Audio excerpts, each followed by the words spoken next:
Waheguru Ji Ka Khalsa, Waheguru Ji Ki Fateh.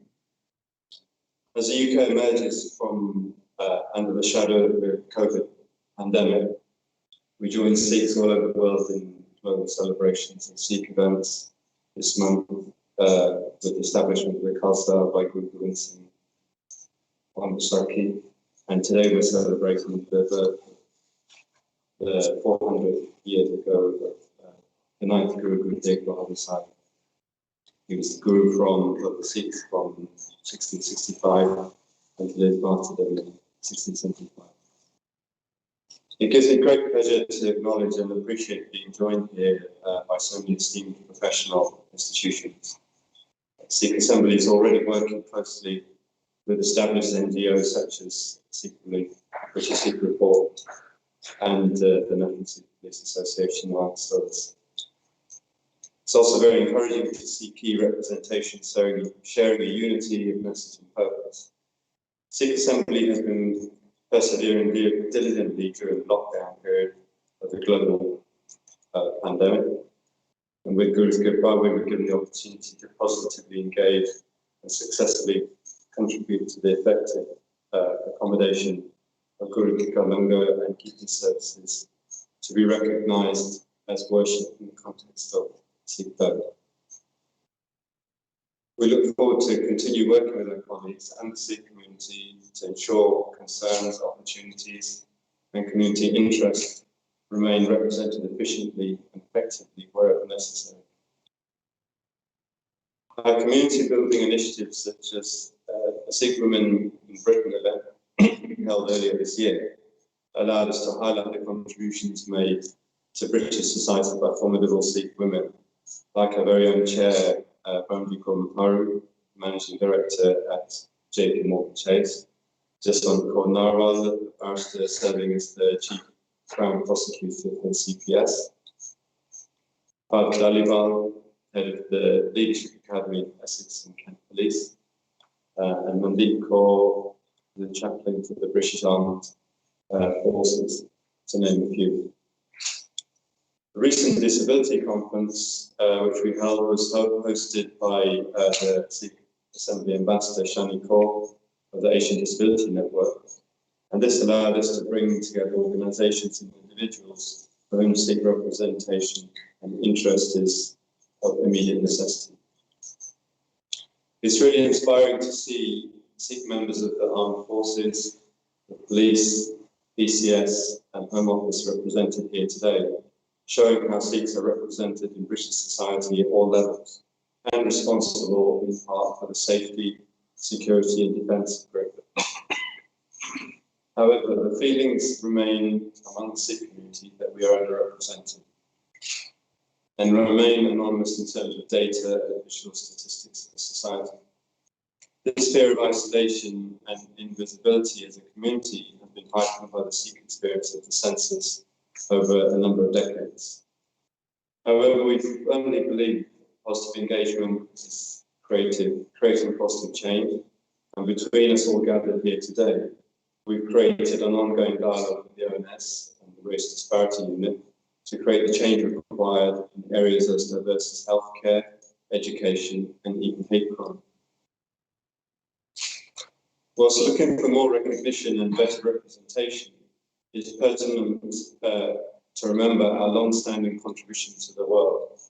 It is not limited to respect for law and order, hard work, education, and business entrepreneurship, but also for loyalty, bravery, and steadfast opposition to tyranny and injustice.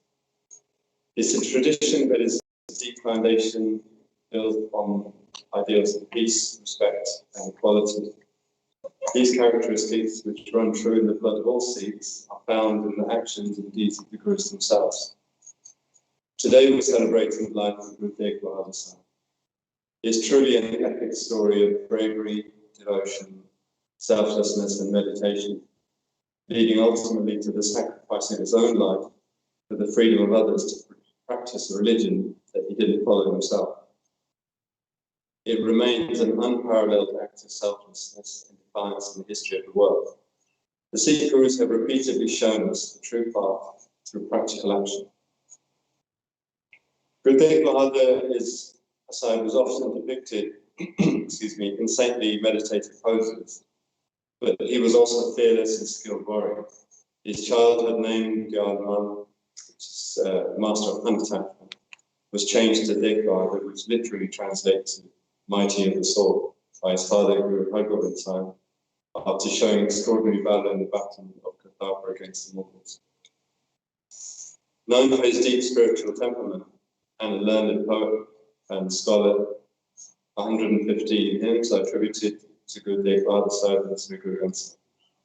These shabads cover a variety of themes such as the nature of God, human attachments, body, mind, sorrow, dignity, service, death, and deliverance. The writings of Guru Teg Bahadur are deep and evocative. He's probably best known for his 57 sloks or couplets that are found towards the end of the Guru Granth Sahib. The sloks are often written in a bairag style, which can be related to devotional poetry or an expression of melancholy and hope. They're full of wisdom about life and death. Guru Teg Bahadur wrote these sloks in the brutal confinement of a Mughal prison while awaiting execution. It's a theme he follows in other shabads too. For example, in Sdr Daljit, Guru Teg Bahadur Sahib describes an ideal human being, unattached to short-lived worldly influences. The shabad, which you may be familiar with, starting Jorna Dukhan. That person who in the midst of pain doesn't feel pain, who is not swayed by pleasure, affection or fear, and who looks upon gold and dust as the same, who is not swayed by either slander or praise, nor affected by greed, who remains unaffected by joy, honor and dishonor, who renounces all hope and desires and remains above worldly hopes, who is not touched by lust or anger. Within that heart God dwells. The one blessed by Guru's grace understands this way. Says Nanak, that special one soul merges with the Lord of the universe like water with water. Guru Teg Bahadur Sahib's travelled extensively to different parts of the country, including Dhaka and Assam, to visit Sikh communities started by Guru Nanak, the first Guru of Sikhs. He spread the Sikh message further, as well as starting community water wells and langars, which you know to the free kitchen. Guru Teg Bahadur also founded the city of Anandpur Sahib in the foothills of the Himalayas, which was later to become the birthplace of the Khasa. The Sikh movement was rapidly moving in Punjab, and the Guru was seen as defined by openly encouraging Sikhs to be fearless in their pursuit of a just society. He who holds none in fear, nor is afraid of anyone, is acknowledged as a man of true wisdom. Guru Teg Bahadur had become a socio-political challenge to the Mughal ruler Aurangzeb, who had politicized his religion and wanted to convert everyone to his interpretation of Islam. In May 1675, Guru Teg Bahadur was approached by Hindu pundits seeking the Guru's help against the increasing oppression and forced conversions of Hindus by the Mughal rulers of India. Guru Teg Bahadur Sahib told the delegation to inform Aurangzeb that if he could convert Guru Sahib, they would follow suit. The Guru went to Agra to challenge Aurangzeb, where he was imprisoned before being taken to Delhi. There he was asked to perform miracles to prove his connection with God. The Guru questioned the very idea, stating that occult powers were not a proof of one's divinity. After his refusal to perform miracles, it was again demanded of him to convert to Islam or be executed. After several attempts to affect the Guru Sahib's divinity and failing, including the barbarous torture of 3 of his Sikhs who had been incarcerated with him, they were tortured in front of him for refusing to convert to Islam. Bhai Matidas Ji was sawn to pieces, Bhai Satidas was burned alive, and Bhai Dayal Das was boiled alive. The Guru was unwavering and continued to refuse to convert to Islam. Finally, he was publicly beheaded on 24th November 1675 at John Kingdom. Guru Teg Bahadur Singh indeed is remembered for upholding the inalienable human right for religious freedom. In giving his life to protect a religion that was not his own, he is fondly remembered by Sikhs as Sdr or the protector of humanity. But a more modern title would be literally defender of faiths. Guru Teg Bahadur's son, Guru Gobind Singh, in his composition Nanak, describes how the Guru had resisted persecution and protected the right to practice their faith unmolested. Guru Teg Bahadur became the protector of the sacred thread and the pillar. He gave the highest sacrifice so that we may remember him for heaven. He gave his head as an offering without the slightest hesitation. He gave his life for freedom of religion. He gave his head but not his faith. Falsehood and fakery were condemned. True devotees have always rejected deceitfulness and falsehood. A Sikh, by definition, respects all other world religions.